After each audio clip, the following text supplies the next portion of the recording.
Hello children, welcome back to my YouTube channel. I welcome you to the Just for Exams question bank for the chapter The Tiger King by Kalki. I assume you have already watched the two videos preceding this one. The earlier two videos are a detailed line by line description and explanation of the whole text. I am sure you must have understood the whole story after watching those two videos. Before we go on to the different questions that are important for this chapter, there is one thing I would like to explain to you. Whenever you answer a long answer question, it should always be in 3 paragraphs. Those 3 paragraphs have to be clearly demarcated. In the starting paragraph, you will give an introduction of what has been asked and relate it to the text. In the second paragraph, you will give at least 4 or 5 points related to the question and describe it, validate it through instances from the text. In the third paragraph, you will conclude it. And the conclusion has to be such that it is able to culminate all your points. Keep this aspect in mind while answering the long answer questions.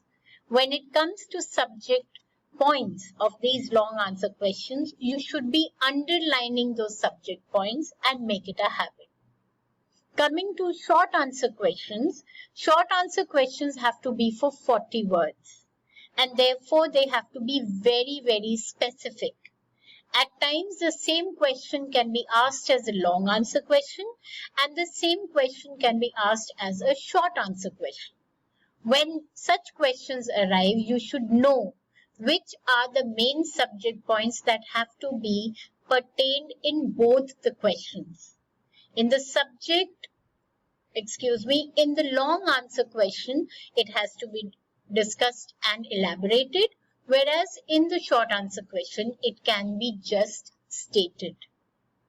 Coming to the first question we will be looking at, the justification of the title. The title, The Tiger King. This actually is justified because the whole story revolves around the king and the 100 tigers that he kills. And the Tiger King is actually totally crazy about killing tigers. The extent to which he goes, the bands he creates. He also goes to the extent of ensuring nobody else kills the tigers. The choice of his wife is also according to the number of tigers that are present in her kingdom. So he marries a princess whose father's kingdom has a sizable tiger population. His anger and ruthlessness is as ferocious as a tiger, and he dies of a sliver prick received from a wooden toy tiger. And the death is also by the 100 tiger, which happens to turn out to be a toy tiger. That is another aspect of irony as well. So that prediction of his astrologer that he would be killed by a tiger comes true. Coming to the next question, depict irony in the Tiger King.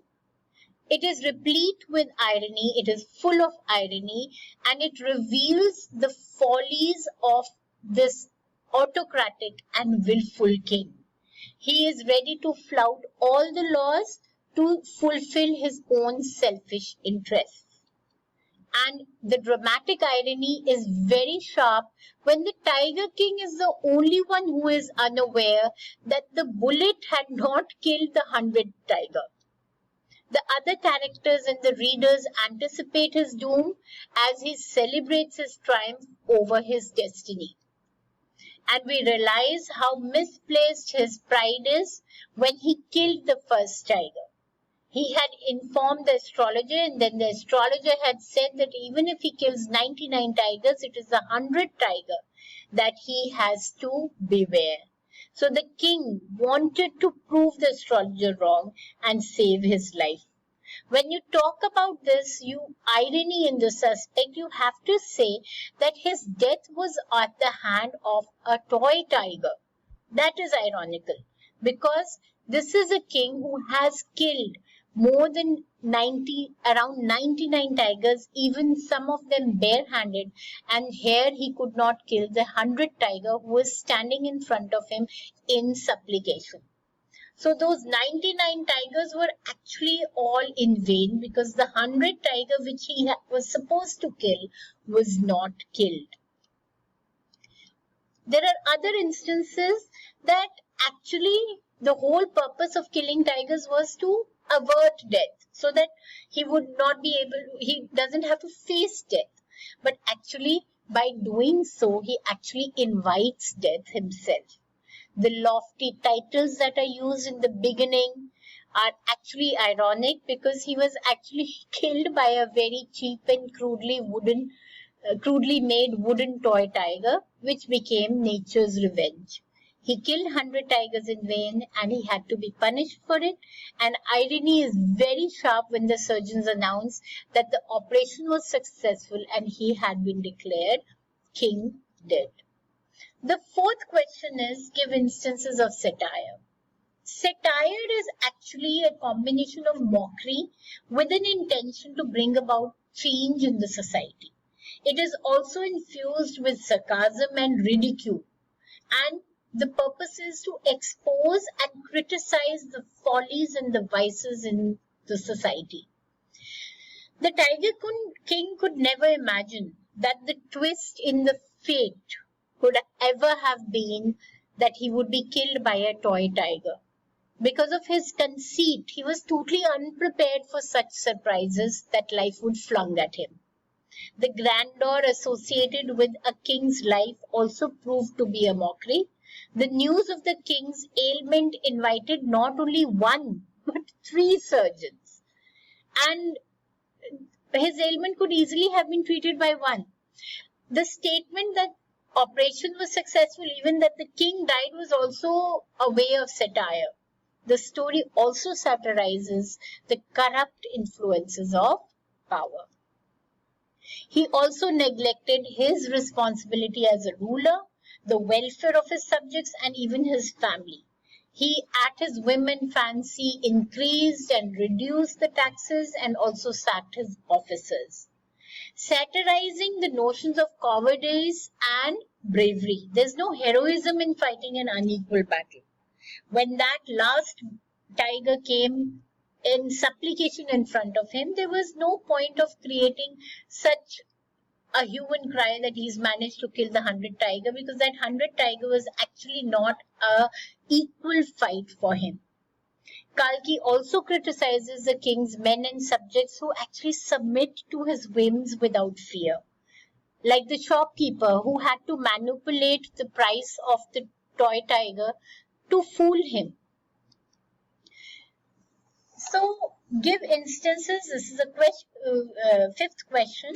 Give instances of light humor in the Tiger King. The instance of the Sutka bomber, that even if a Sutka bomber wanted to bomb him and kind of take him off guard and ensure that he doesn't go on with the story, the narrator said, I'm going to tell the story anyways, even if somebody bombs me on the way.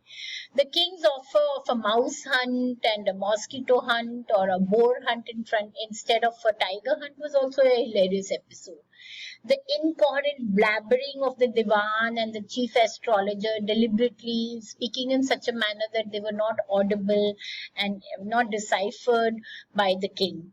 The Divan also having an old tiger brought from the Madras People Park, and the way it was very stubborn and not being ready to come out of the car, the description of it waiting in humble supplication to be shot, all this is light humor. The shopkeeper quoting 300 rupees for a toy tiger, which was not even more than 2 annas, is also an example of light humor. So when you do these questions, children, these are maximum number of points I've given you on each topic. But when you write down the answer, you should know that you can't describe all the topics in that much detail. So when you're doing a long answer question, remember it has to be in 3 paragraphs, and how you have to choose the 4 or 5 points you think you can remember for the exam and put them in the second paragraph. So now let us go to the textbook questions. These are very important because at times in CBSE exams you do have questions straight from the textbook. So look at the first question. It is a combination of satire of the conceit of those in power and how he employs a literary device of dramatic irony in the story. Again, 3 paragraphs. In the first paragraph, you are going to describe what is satire, and here in this case how the Tiger King is responsible for exhibiting the conceit of those in power. I have been telling about that throughout all the previous videos. How the author employs a literary device of dramatic irony. When you talk about this, the specific point you will give, because it's a long answer question and it has 2 points, 2 parts, I beg your pardon. You will talk more about how he dies at the hand of a toy tiger, despite the fact that he has actually fought many tigers, around 99 tigers, and many of them barehanded even. And this is a tiger who was not even alive when he had to die at his hands. What is the author's indirect comment on subjecting innocent animals to the willfulness of human beings? Now see, what is the king doing? The king at his whim and fancy is killing innocent tigers just to disprove the astrologer's prophecy. So indirectly the author is trying to show that even to fulfill one's own whims and fancies, man is not even paying attention to the kind of trauma and the harm that he is causing to the innocent animals. In the third paragraph, how would you describe the behavior of the Maharaja's minions? They were in fear of him. They would never ever think of suggesting him, because once, even when one of them told him that there is need for you to think about doubling the taxes, because there's a possibility that the state would fall into the hands of the Indian National Congress, he threatened them to leave his job.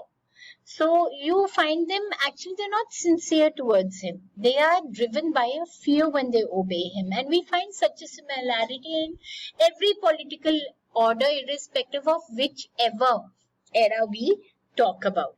So children, I hope these questions are of some importance to you. These were long answer questions, and there are a set of short answer questions which I have dealt in all the videos preceding this video while describing them side by side as we take up every page. All those short answer questions are mentioned in the previous videos along with the text. So children, I hope you will benefit from this Just for Exam series. I have kept this specially aside so that all my wonderful students benefit from this during the exams. I hope you have really understood how to answer these questions, and I wish you good luck always.